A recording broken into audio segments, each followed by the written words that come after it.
ibirari by'insigamugani araserera igahanga. Tuzi ko hari benshi bafite ishyushyu ryo kumenya insigamigani zo mu Rwanda n'ibirari byazo. Ubu rero njye gacamigani kakande kanyarangabo kanyarwanda kazira gusobanya n'ibirari tubashize igorora ni mwimaramaniga.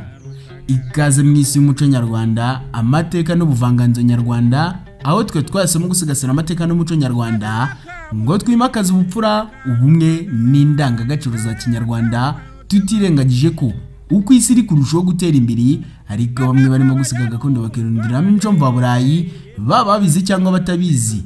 Umuco ni ururimi ni umuco. Ese mbibutse ko agahugu katagira umuco gacika. Singaye wavuze ko utazi yava atamenya niyajya. Mbaye ikaze rero banyakugira Imana bene Imana. Muraho neza ariko Banyarwanda Banyarwandakazi, nongeye kubaramutsa, nimugire amahoro, Imana n'amafaranga. Ngewe baramutsa ndi umusizi rutikanga rwugwabye umudatinya urugamba singwa birasingurwa n'ugugwendeza bukina ndeka gapfubyi karirwa n'utundi ibirari by'insigamugani araserera igahanga. Uyu mugani bawuciye babonye umuntu utonganyijwe n'umutegeka mujije ubusa ariko wakamwihorera ntagire irya revura nyamara ashirira imbere. Nibwo bavuga bati araserera igahanga.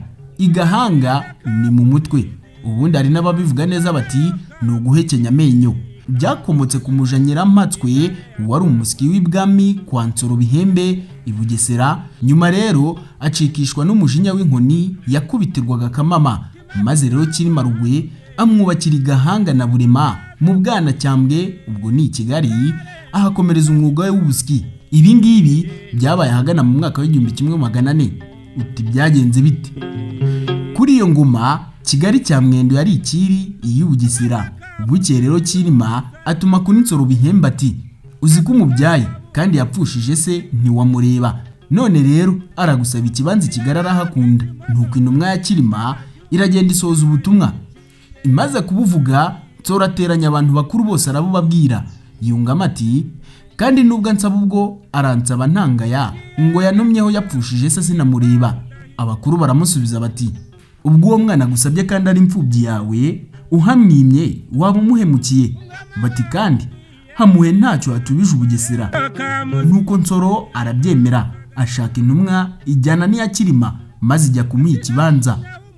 Igezeyo ibwira Cyilima iti Nsoro yanumye kuguha ikibanza n'ingobyi y'urugo mu mpinga ya Kigali cya Mwendo ahitwa mu Busanza-Nzobe. Ubwo Cyilima ava i Nyamweru ajyana n'intumwa ya Nsoro imuha ikibanza n'ingobyi y'urugo. Amaze kubibona ashaka inka z'imbyeyi ebyiri maze aziha abantu bajyana n'intumwa ya Nsoro gukura ubwatsi. Inka bazimurikiye Nsoro baramubwira bati ngizo inka gukuriye ubwatsi, ngo aragushimiye cyane. Ngayo nguko Cyilima rero yaje gutura i Kigali arahakomeza. Ingoma zikabikira zikabambura bikumvikana i Bugesera kuko Kigali yirengeye. Cyilima aranezerwa cyane. Buke rero arashyekerwa, yongera gusaba Nsoro gikingi gahanga na Burema. Amutuma aramubwira ati wamugiriye ubuntu umuha ikibanza n'ingobyi y'urugo, none rero aragusaba n'agakingi gahanga na Burema ko kwiragiriramo inka ye. Intumwa iragenda ibibwira Nsoro, nabyo arabyemera arahamuha. Cyilima ahubaka ikiraro cy'inka ze. Hagati aho rero ubwo i Bugesera hari umugore w'umuja wa Nsoro witwa Nyiramatswe. Umurimo we wari uwo gusika ifu y'inono bavugagamo umutsima bitaga ingizi. Iyo fu bayisikaga nk'iminsi 6, yamara kunogera bakabona kuyarika. Uko bwije nuko bukeye uwo mugore akumva ingoma za Cyilima zivugira i Kigali akazumviriza. Bukeye yegera Nsoro maze aramubwira ati abantu bakugira inama yo guha Cyilima ikibanza i Kigali bakugiriye nabi. Wowe se hari umwami uhabwa ikibanza? Nuko Nsoro abyumvise bimujyamo, yiganira abatware uko uwo mugore yamubwiye. Abatware bati ayo nta manjwe y'ako kagore. Nibwo rero batangiye kwanga Nyiramatswe, bakajya bavuga bati nagumya kubivuga bizadukorera ishyano. Nuko bajya inama rero yo kumurega ngo bamwirukanishe. Batangira koshya abanyagikari kujya bavuga ko asigaye yararenzwe ntakora umutsima uko asanzwe awukora. Bakomeje rero kumureguza. Nsoro nawe arabyemera, aramuhamagaza aramutunganya cyane. Nyiramatswe aramwihorera ntiyakoma. Nsoro ategeka kujya bamukubita. batangira ubwo bakajya bamukubitira n'akabusha. Inkoni zimaze kumurembya agira umujinya mwinshi aracika acikira mu Rwanda asanga Cyilima i Kigali. Agezeyo amubwira ko acitse nsoro, nuko Cyilima amubaza icyo yamujije n'icyo yamukoreraga. Undi arabimutekerereza byose amumenyesha ko ari umusyi w'inono.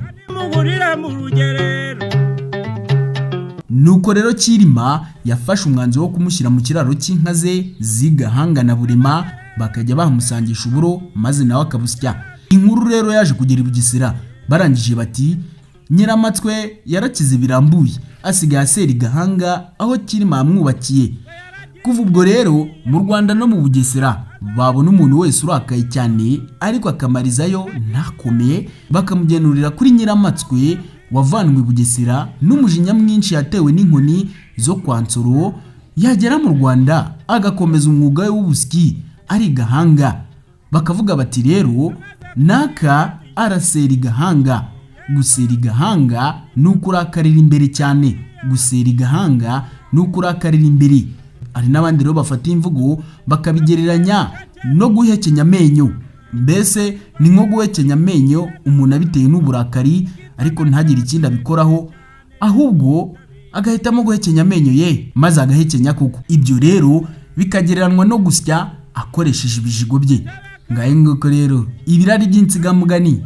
Jewe ndi umusizi Rutikanga, nimukomeze mutengamare mwandeye, naho ubundi insigamugani nk'izi nakagaruka. Gusa wibuke gukanda subscribe, like, cyane share, usangize bagenzi bawe iki kiganiro. Ikindi kandi wanatwandikira aho ngaho muri comment box niba ari n'insigamugani wifuza ko tuzasobanura tukazayisobanura rwose nta shiti.